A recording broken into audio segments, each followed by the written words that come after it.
Hey everyone, welcome back to the channel.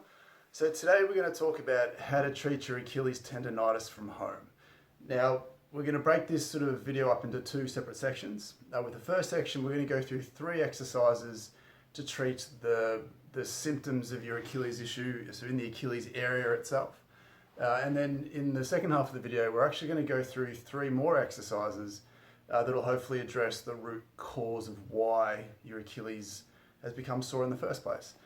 As we always say, we want to make sure that you're not only treating the symptoms, treating the area that's become dysfunctional, but you also have to take a step back and appreciate why that's become dysfunctional in the first place. So we'll touch on that. So if you'd like to hang around to the end of the video, we'll hopefully put those things together to give you a really strong program and platform to make some genuine change and be able to treat your Achilles tendonitis from home. So the first thing that we want to talk about before we dive into it is we want to talk about sort of a quick test and a retest, or a quick an idea or an exercise to understand how your Achilles becomes sore in the first place, and then we'll tie this into the treatment for the Achilles and then the treatment for the cause of that Achilles problem, as I said later on. So the first thing we want to show you is, if you can sort of see this, is when we look at a squat, and when we squat deep as we feel comfortable, what we often see with a lot of Achilles issues is it relates back to what the arch of the foot is doing.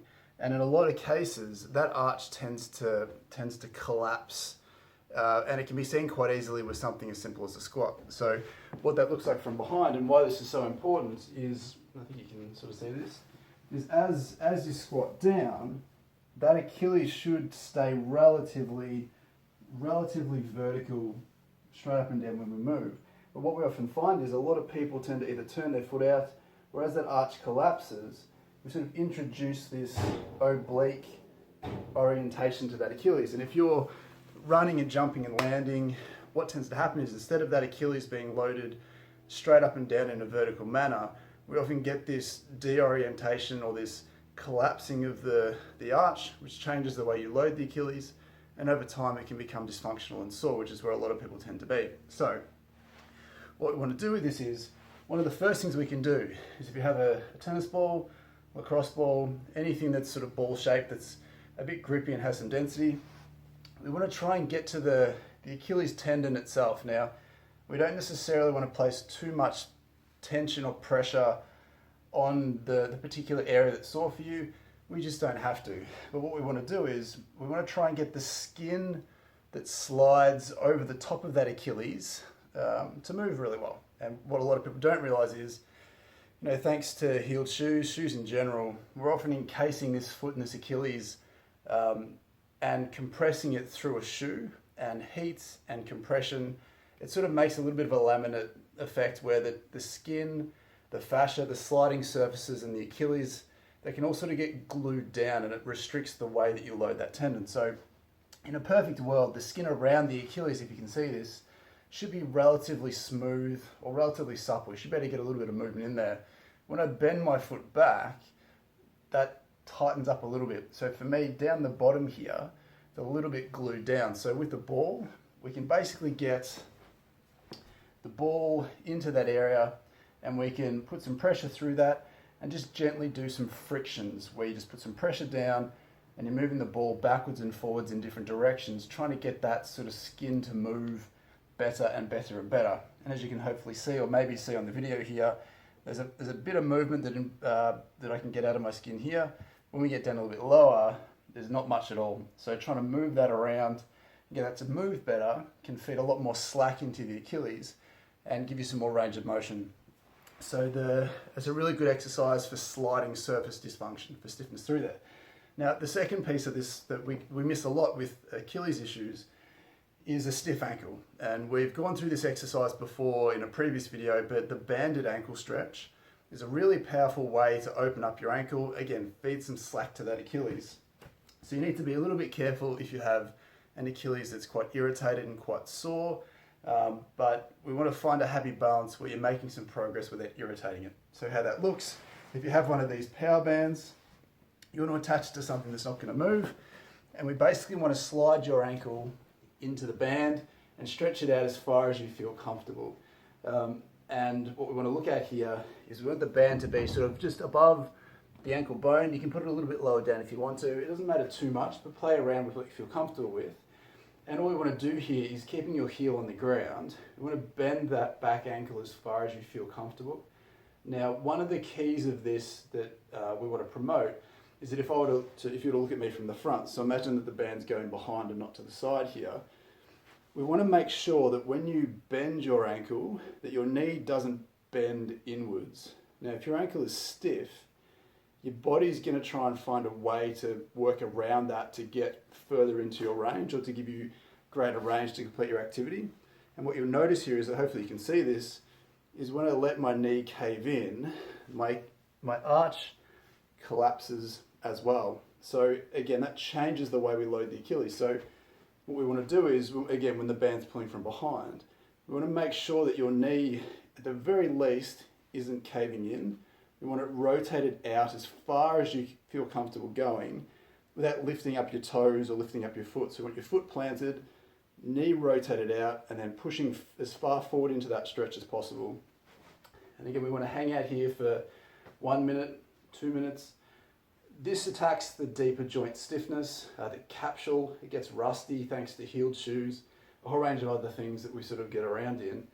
And we want to try and use this to de-stiffen the joint itself. Now, as I said before, when you're in this position, if your Achilles is a little bit sore, this can feel a little bit uncomfortable. So you need to make a judgment call or a call based on balance. And instead of going all the way into that stretch, then maybe you might need to come out of it a little bit, just so you're not taxing that Achilles too much.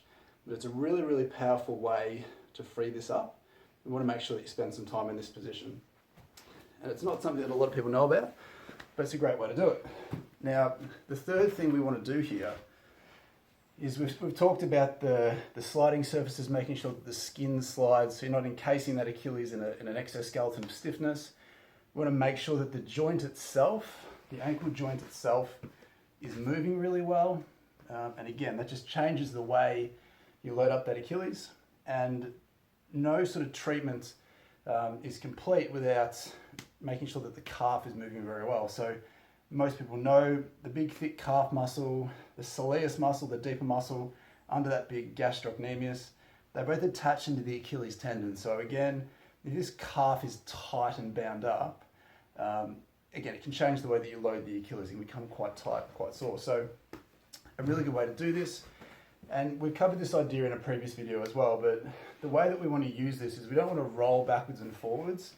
Even though it's a foam roller, that's what the name implies, it's not necessarily the best way to make change and make change quickly, which is really important. So what I would recommend is to move the roller around until you feel like you hit something that feels tight and tender. And you might need to roll in and out to really nail that particular spot. But once you've found this, you can put some extra pressure on it. But for the purposes of this, so you can see, we want some constant pressure on a tight spot, and we're going to use movement to shear this tissue free. So the fascia, the muscle tissue, it can get glued down and adhered and tighten and stiffen, all those things, but we want to try and promote movement to free it up. So for me, I might need to put a little bit more pressure through it. I can lift up a little bit more if I don't like myself. But the idea is to feed as much slack to that Achilles as possible. So again, similar to the ball exercise, you don't necessarily want to put pressure on the Achilles on the spot that feels irritated and sore. We want to work anywhere around that, above and below that, to make sure that we feed some slack into that. So those three stretches can really sort of feed a lot of slack into that Achilles, improve the way that you load it up in more of a specific context. Now, if you wanted a bonus fourth exercise, a lot of people who have, Achilles tendonitis or Achilles tendinopathy, which is technically the correct word, you would have done this Alfredson's strengthening technique before. Now, basically what it is, there's a lot of research that shows that eccentric strength training is quite beneficial for dysfunctional tendons. And how that looks, basically with a calf exercise, is if I'm doing this leg here, the idea is that we often spend a lot of time focusing on the up motion, but it's actually the lowering down motion which has been shown to really help strengthen and sort of recondition a dysfunctional tendon, specifically the Achilles. So what we want to do is we want to push up with both feet, and then if we're doing this side here, we want to make sure that we lift the other foot up and then just slowly lower that down and then put the opposite foot down again. So you're pushing up with both and then lowering down with the irritated side. So in an ideal world, we do this off the step or off a step or a bunch of books so that you can really improve that range of motion at the same time. Doing sets, 3 sets of 15 is recommended, and we often say that it doesn't necessarily matter if it hurts to do that exercise because the benefit's there long term, but we always want to make sure we're respecting how it feels. Now, it's hard to recommend that exercise without seeing you specifically, but just keep in mind there's a lot of research that shows that Alfredson's eccentric strength training can genuinely help a lot of people. So there's some basic ideas on how to treat your Achilles tendonitis at home.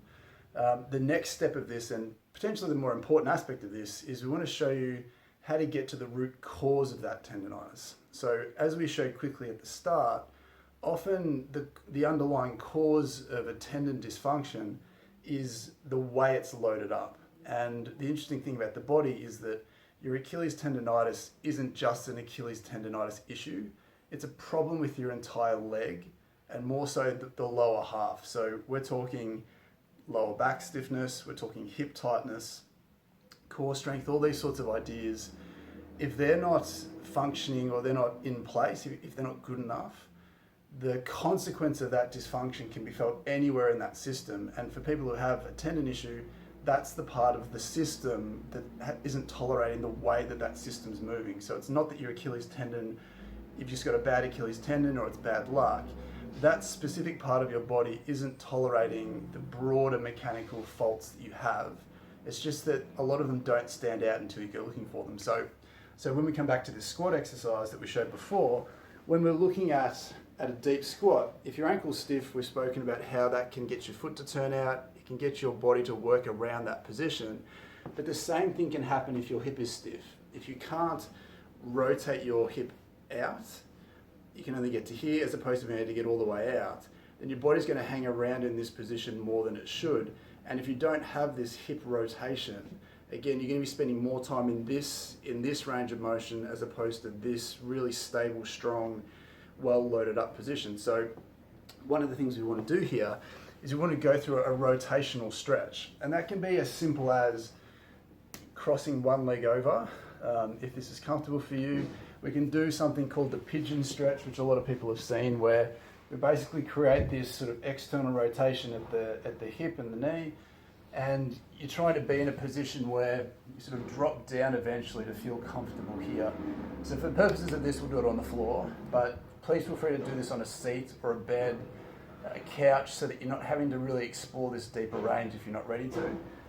But the idea with this particular stretch is that you find a position, so you find your limit. So for me, I feel comfortable here.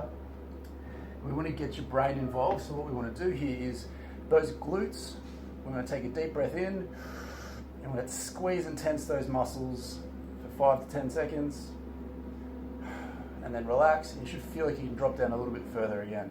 We're going to repeat that, big breath in, squeeze, and hold, and then relax once you've done that. So what that'll do is, and you'll hopefully see this with me, is that in an instant, your ability to get that knee out further than before. So for me, if I squat down, hopefully you'll see that this knee in particular goes out a little bit wider than that one does. So automatically we've put that whole leg in a better position, giving it much more the capacity to function better. Now the second one here is often when we're tight at the front of the hip, that forces the body to work around that restriction. So again, from a previous video, you may remember the couch stretch. It's a horrible stretch, but the idea is that we place that knee in the back corner of something. Obviously a chair or a couch is better. Much like the pigeon stretch, the floor's a lot more brutal. So we want to get into a position where you feel comfortable getting up to here, keeping your back straight. We want to come up as high as you feel comfortable. So we're aiming to free up the front of this thigh, the front of the hip. We want to make sure that we spend some time here. Take a deep breath in, squeeze, tense, and then relax. And then making sure that you hang out here as well. So much like the pigeon stretch and this one and the banded ankle stretch, if you can spend 30 seconds to 2 minutes in this position at these end range shapes trying to free up this tissue, we're going to take some of the handbrakes off that force the Achilles to be loaded differently. So again, please do this on a chair or on a couch so you're not in this deeper range. Obviously, as your knee comes up, it just takes off some of the demands on the hip. But again, I do this a lot, so it feels a lot more comfortable for me to do it in this position, and not want to vomit and pass out. So that's the second piece. So freeing up the rotation of the hip, freeing up the stiffness at the front of the hip as well. The third piece that can hopefully help treat the root cause of your Achilles tendonitis from home is we actually want to go and mobilize your back. What a lot of people don't realize is there's a lot of neural connections from your back that go down the back of your leg through your sciatic nerve, through to your calf that supply your Achilles tendon, whether that's in a neural sense or even just mechanically. So if your back is stiff down low, then it can pull a lot of that slack, a lot of that neural tension, all that muscular freedom out of the leg, and it can just change the way that you load up that Achilles tendon. So if you're running around with a greater resting tension, greater resting load, particularly if your legs do something a little bit awkward in terms of the rotation aspects.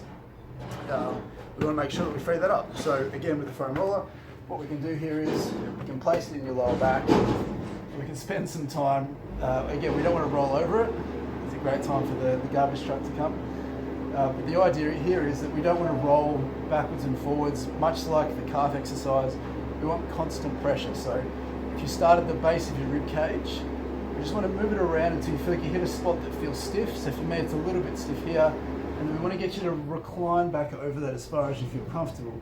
Now you can have a pillow down here if you want to, but the idea here is that much like the calf exercise, we want to get you to spend some time either rotated to one side or the other, depending on where you feel the restriction is. And we want you to hang out here. So again, take a deep breath, make sure that you feel comfortable and safe, and then once you spend a minute or so here, then just move the roller down a little bit, keep going down until you feel like you hit a spot, until you feel like you hit the next spot. And then we can make sure that you can spend some time here and freeing up those segments. So what this basically means is that not only do we want to address the symptoms, the tenderness, any dysfunction at the Achilles itself, we need to strengthen it, we need to improve the range of motion around that, specifically around that down here. But if we're also not addressing the hip and the lower back aspects of this, then we're potentially missing the cause and the path to curing your Achilles tendonitis. So we just wanted to put that out there. Some of these ideas hopefully make perfect sense. Hopefully there's something new there that you haven't seen before or heard before, or at least the concept of why that Achilles has become a problem. So like always, if you enjoy this content, please do us a favor and subscribe. We want to make sure that these videos reach as many people as possible because they're based off of real conversations that we have with our patients. They're things that work clinically. So as a physical therapist, it's really important that a lot of people know this type of information because it's really simple. You know, you can treat your Achilles tendonitis from home really, really well. You can get a lot of work done. So again, if you like the video, please click like so that other people can find it. And then until next time, we'll see you soon.